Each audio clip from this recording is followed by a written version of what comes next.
Here he knocked 1,000 doors, all locked and forbidden. Here Picasso ladies and Dali gentlemen screamed silently from canvas asylums. Their gold eyes burned when he dawdled. "Those things live out there," his mother had said, pointing to the Dali Picasso families. Now running quickly past, he stuck out his tongue at them. He stopped running. One of the forbidden doors stood open. Sunlight slanted warm through it, exciting him. Beyond the door, a spiral stair screwed up. In sun and silence, he stood gasping. Year after year, he had tried the doors that were always found locked. What would happen now if he shoved this one full open and climbed the stair? Was some monster hiding at the top? "Hello!" His voice leapt around the spiraled sunlight. "Hello," whispered a faint, far, lazy echo, high, high and gone. He moved through the door. "Please, please, don't hurt me," he whispered to the high sunlit place. He climbed, pausing with each step to wait for punishment, eyes shut like a penitent. Faster now, he leapt around and up until his knees ached and his breath fountained in and out and his head banged like a bell, and at last he reached the terrible summit of the climb and stood in an open sun-drenched tower. The sun struck his eyes a blow. Never so much sun. He stumbled to the iron rail. "It's there!" His mouth opened from one direction to another. "It's there!" He ran in a circle. "There!" He was above the somber tree barrier. For the first time he stood high over the windy chestnuts and elms. As far as he could see was green grass, green trees, and white ribbons on which beetles ran, and the other half of the world was blue and endless, with the sun lost and dropping away in an incredible deep blue room, so vast he felt himself fall with it, screamed, clutched the tower ledge, and beyond the trees, beyond the white ribbons where the beetles ran, he saw things like fingers sticking up, but he saw no Picasso Dali terrors. He saw only small red and white and blue handkerchiefs fluttering high on great white poles. He was suddenly sick. He was sick again. Turning, he almost fell flat down the stairs. He slammed the forbidden door, fell against it. "You'll go blind." He crushed his hands to his eyes. "You shouldn't have seen. You shouldn't. He fell to his knees. He lay on the floor, twisted tight, covered up. He need wait but a moment. The blindness would come. 5 minutes later, he stood at the ordinary Highlands window, looking out at his own familiar garden world. He saw once more the elms and the hickory trees and the stone wall and the forest, which he had taken to be an endless wall itself, beyond which lay nothing but nightmare nothingness, mist, rain, and eternal night.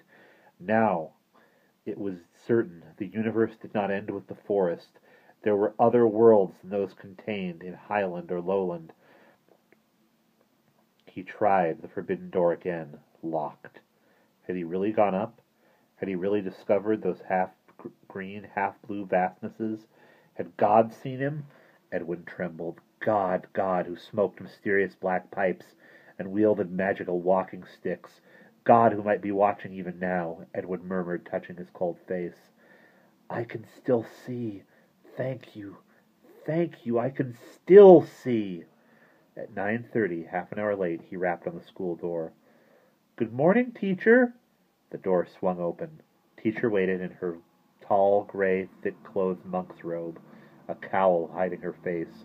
She wore her usual silver spectacles. Her gray-gloved hands beckoned. "You're late." Beyond her, the land of books burned in bright colors from the hearth. There were walls bricked with encyclopedias and a fireplace in which you could stand without bumping your head. A log blazed fiercely.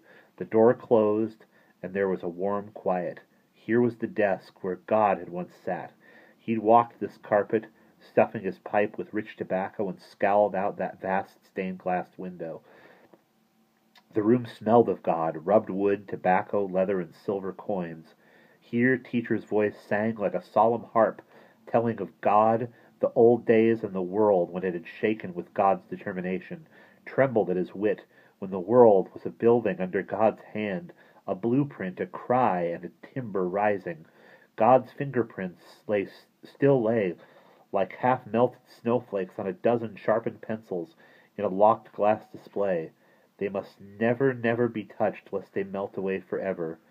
Here in the Highlands, to the soft sound of teacher's voice running on, Edwin learned what was expected of him and his body. He was to grow into a presence.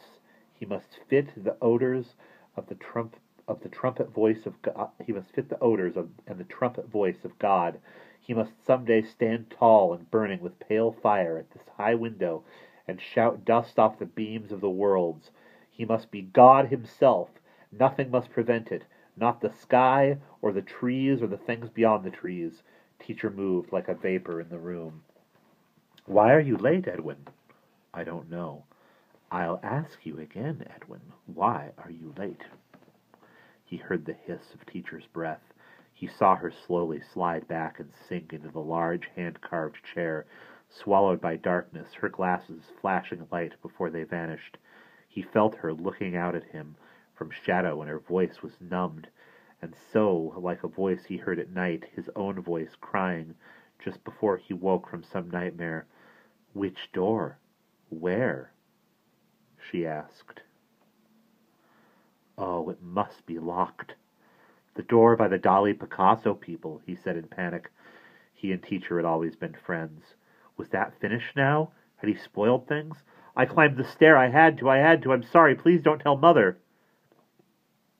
Teacher sat, lost, in the hollow chair, in the hollow cowl. Her glasses made faint firefly glitters in the wall where she moved alone. "And what did you see up there?" she murmured. "A big blue room." "Did you?" "And a green one, and ribbons with bugs running on them. But I didn't stay long. I swear. "Green room, ribbons, yes, ribbons, and little bugs running along them, yes," she said. Her voice made him sad. He reached out for her hand, but it fell away to her lap and groped back in darkness to her breast. "I came right down. I locked the door. I won't go look again, ever," he cried. Her voice was so faint he could hardly hear what she said. "But now you've seen, and you'll want to see more, and you'll always be curious now." The cowl moved slowly back and forth, its deepness turned toward him, questioning. "Did you like what you saw?" "I was scared. It was big." "Big, yes, too big. Large, so large, Edwin. Not like our world. Big, large, uncertain. Oh, why did you do this? You knew it was wrong." The fire bloomed and withered on the hearth while she waited for his answer, and finally, when he could not answer, she said, as if her lips were barely moving, "Is it your mother?" "I don't know." "Is she nervous? Is she mean? Does she snap at you? Does she hold too tight? Do you want time alone? Is that it? Is that it? Yes, he sobbed wildly. "Is that why you ran off? She demands all your time, all your thoughts." Lost and sad, her voice. "Tell me." His hands had gone sticky with tears. "Yes!" He bit his fingers and the backs of his hands. "Yes!" It was wrong to admit such things, but he didn't have to say them now. She said them, and all he knew, and all he must do is agree, shake his head, bite his knuckles, cry out between sobs. Teacher was 1,000,000 years old. "We learn," she said wearily. Rousing from her chair, she moved with a slow swing of gray robes to the desk where her gloved hand searched a long time to find pen and paper. "We learn. Oh God, but slowly with the pain we learn. We think we do right, but all the time we kill the plan." She hissed, her breath jerked her head up suddenly. The cowl looked completely empty, shivering. She wrote words on the paper. "Give this to your mother. It tells her you must have 2 full hours every afternoon to yourself, to prowl where you wish, anywhere except out there Yes, he dried his face, but go on. Did Mother lie to me about out there and the beasts? Look at me, she said. I've been your friend. I've never beaten you as your mother sometimes must. We're both here to help you understand and grow, so you won't be destroyed as God was. She arose, and in rising, turned the cowl such a way that color from the hearth washed over her face. Swiftly the firelight erased from any wrinkles. Edwin gasped. His heart gave a jolting thump. The fire! Teacher froze. The fire! Edwin looked at the fire and back to her face. The cowl jerked away from his gaze. The face vanished. In the deep well, gone. Your face! Edwin said numbly. You look like Mother. She moved swiftly to the books, seized one down. She talked to the shelves in her high, singing monotonous voice. Women look alike. You know that. Forget it. Here. And she brought him the book. Read the first chapter. Read the diary. Edwin took the book, but did not feel the weight in his hands. The fire rumbled and sucked itself brilliantly up the flue as he began to read, and as he read, Teacher sank back down and settled and quieted, and the more he read, the more the gray cowl nodded and became serene.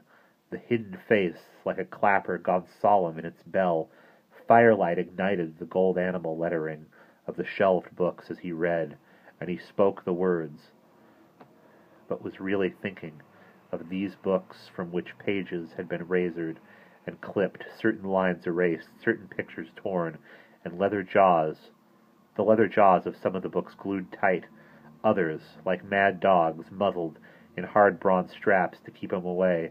All this he thought while his lips moved through the fire quiet. In the beginning was God who created the universe, and the worlds within the universe, the continents within the worlds, and the lands within the continents, and shaped from his mind and hand his loving wife and child, who in time would be God himself. Teacher nodded slowly. The fire fell softly away to slumbering coals. Edwin read on, and we will pause